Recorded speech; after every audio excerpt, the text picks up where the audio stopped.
Welcome to the SANDF Career Guide. Keeping law and order in the South African Defence Force is very important. This is the task of the military police.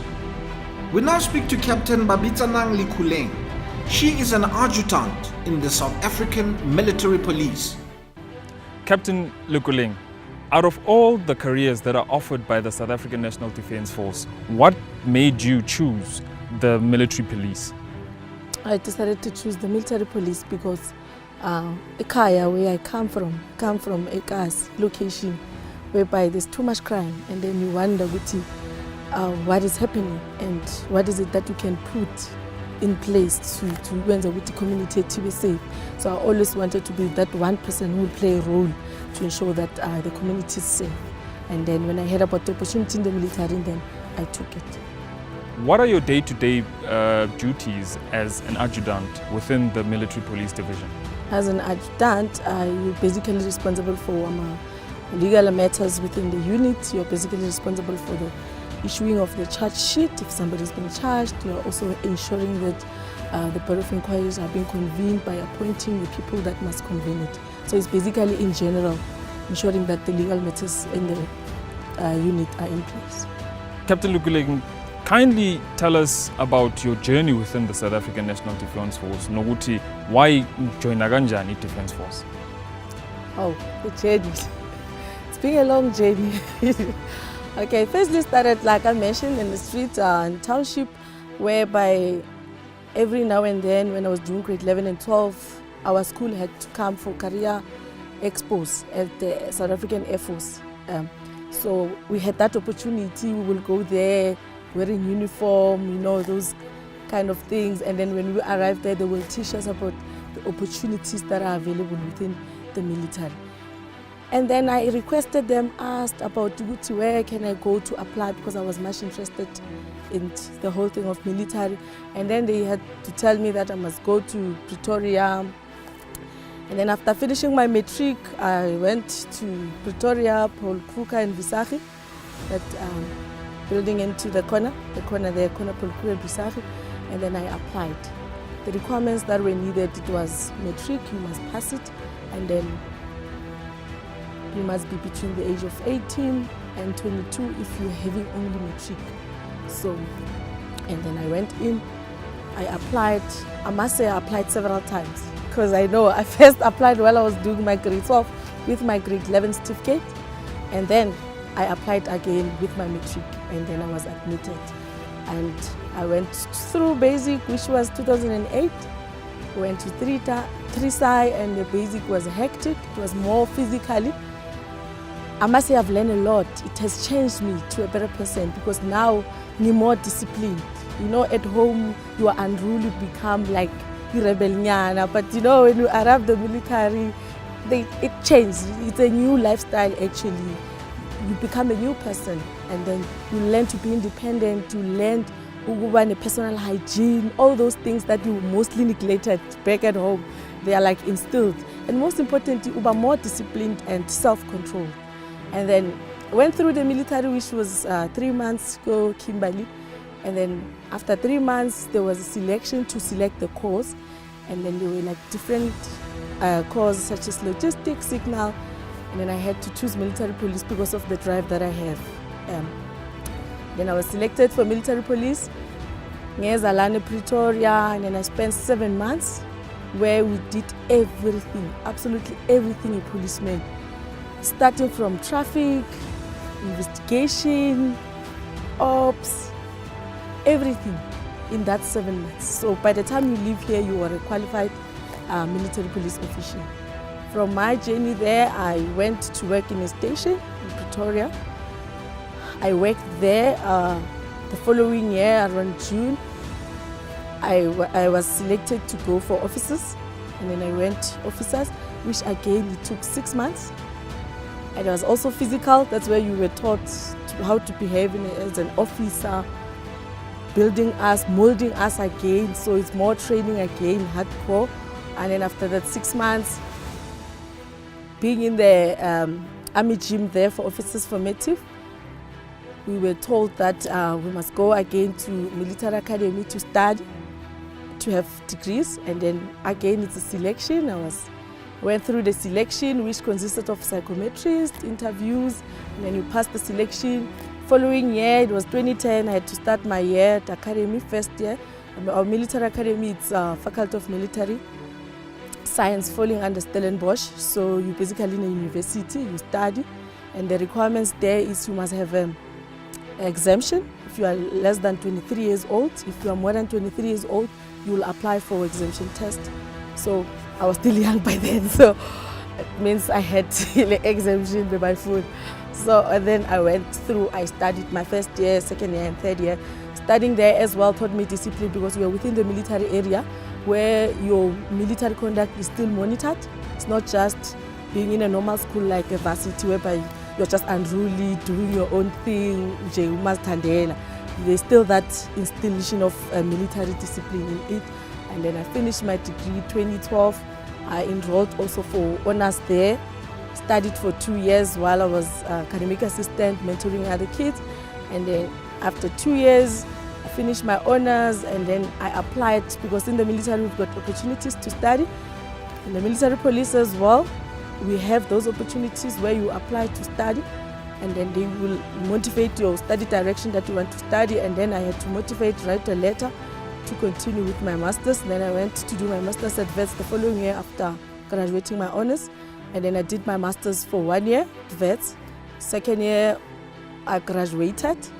And then after graduating my master's, I had to do my internship. You know, these degrees of masters, they want that practical part. I had to do my practical part at MPI SAMS. And then I finished, it was 12 months. So it was a bit of that long journey, having the ground root of what we've learned from the theory. And then after 12 months, I came back to the military police, and then I worked as an adjutant. And here I am doing my phase 2 course. For more information on application forms to join the South African National Defence Force, here are the details on the screen. You can also log on to our website on www.dod.mil.za.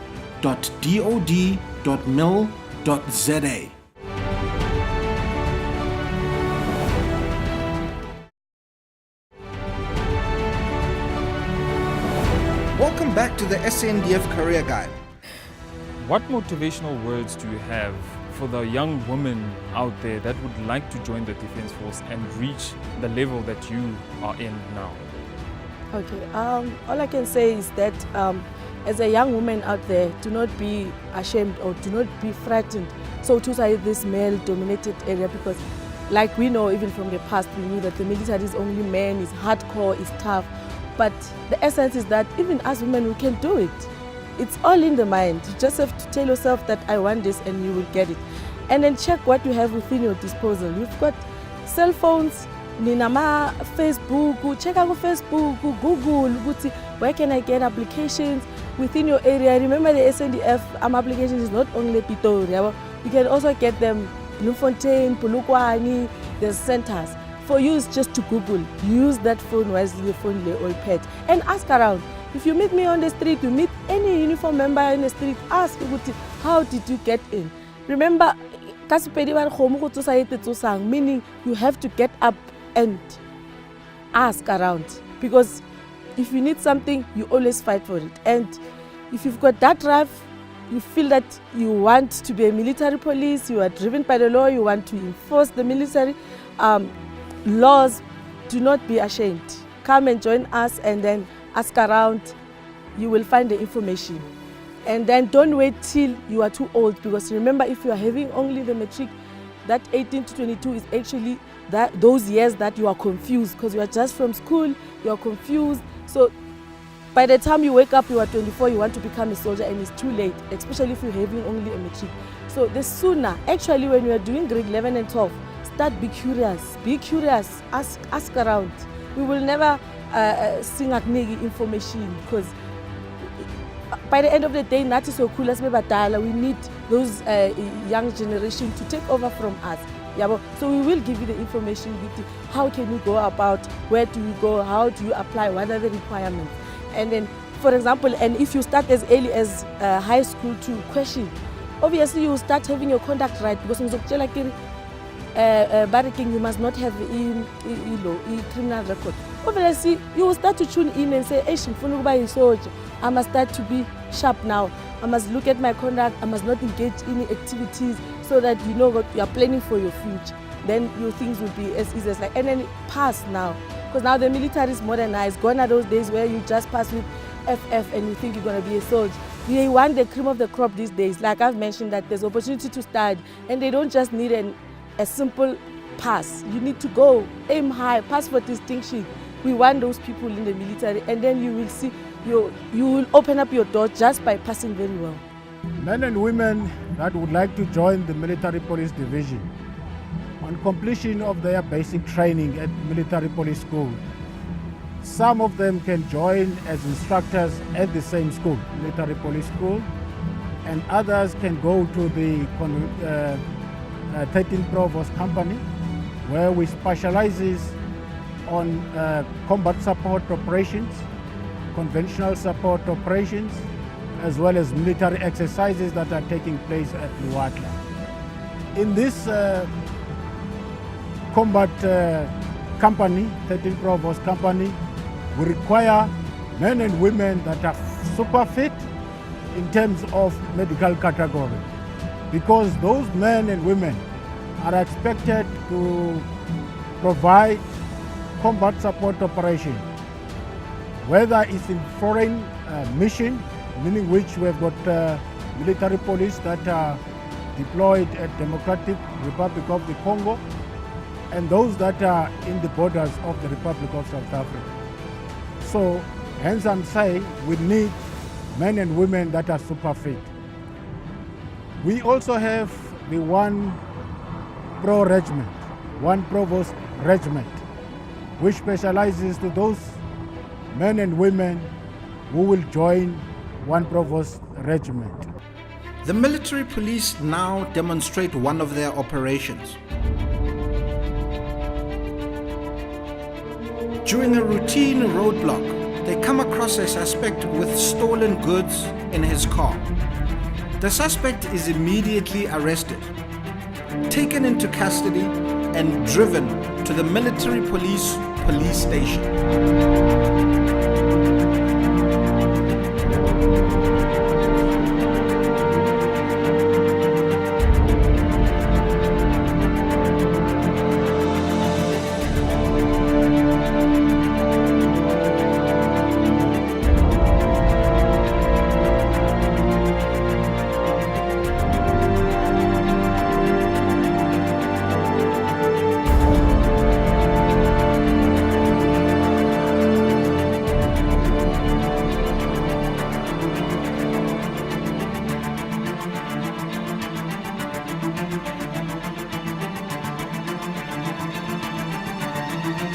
I'm going to take a statement, A1 statement, then this guy is going to take the next statement. Then we're going to hand everything to Cement Classic. Then we take it from there. Alright, this is SAP 76. We're going to take fingerprint for the suspect regarding the suspect stolen goods. So we're going to take this and put in the docket. Therefore, the investigator will take this to CRC for the reference for this suspect regarding the what you call the stolen items.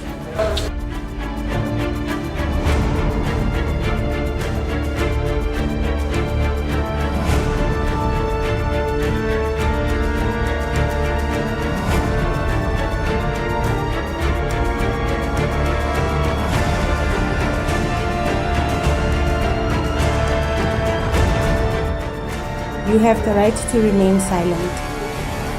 You have the right to legal representation. Do you understand? I understand. The rights that I'm giving you right now. I'm Corporal Siboni from Tabatwane Military Police. I am the investigating officer in the case of theft of state property. I'm going to take your warning statement for the process of your court appearance tomorrow.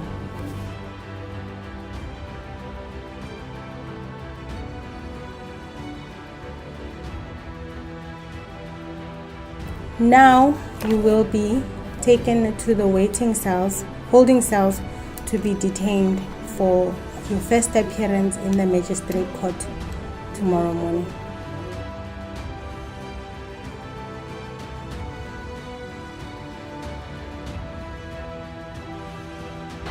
Okay, we'll carry on with one of our functions. I'm Captain Kwiji, SO2, General Police Duties. Now the inmate will fill in the gate control register before you can go to the clearance center. You can fill in. After filling in all the information, then we can take the inmate to the clearance center.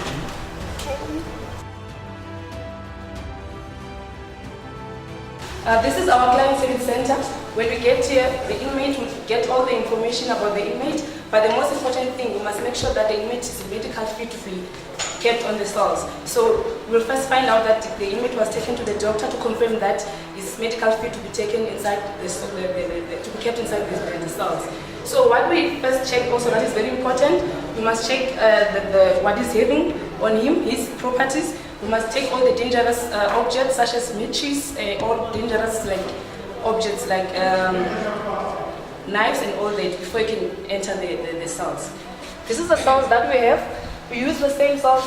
They are the same as with the females. They look the same as the one that we see. But the one that we are showing now is for the males. We have two inmates. The other one committed AWOL under MTC, and the other one committed drink and driving. So they are here. Once the inmate is inside the cell, all the administration is done. We start with our day-to-day activities. The female and the male warder, what they do, they must make sure that in the morning they stand inspection, there's breakfast, smoking time, lunch, as well as supper. And they also have access to chaplain's period, as well as social worker on weekends.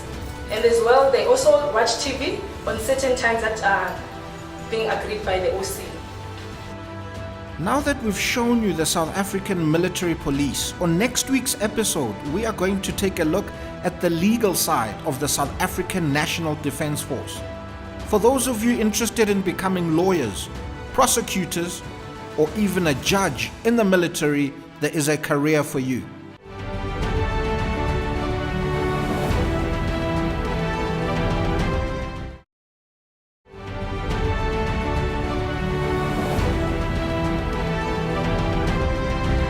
For those of you who missed the Bloemfontein Air Show last week, we now leave you with some amazing footage from the South African Air Force. These are the Silver Falcons.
The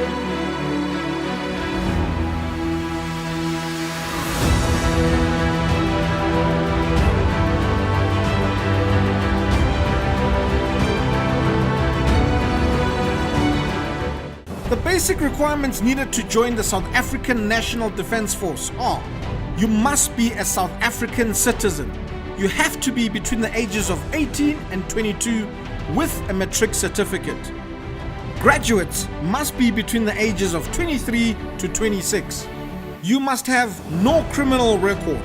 You must be medically fit, and applicants cannot be area bound. Join us next week for another exciting episode of the SANDF Career Guide.